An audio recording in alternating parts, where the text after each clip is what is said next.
Everyone, আসসালামু আলাইকুম। এখানে মূলা ভাজি করছি। মূলা একটু দিয়েছি, লাউ হয়ে গেছে, মেখে দিলাম, ধনিয়া পাতা দিলাম, হয়ে দিলাম। এখানে ডাল বসাইছি,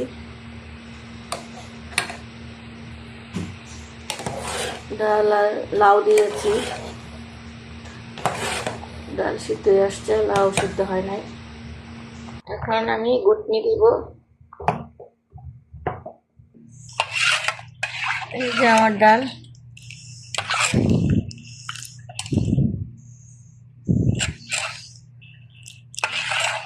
লাউ দিয়ে ডাল রান্না করছি। দিলাম টমেটো, দিলাম টমেটো দিয়ে মাছ রান্না করলাম।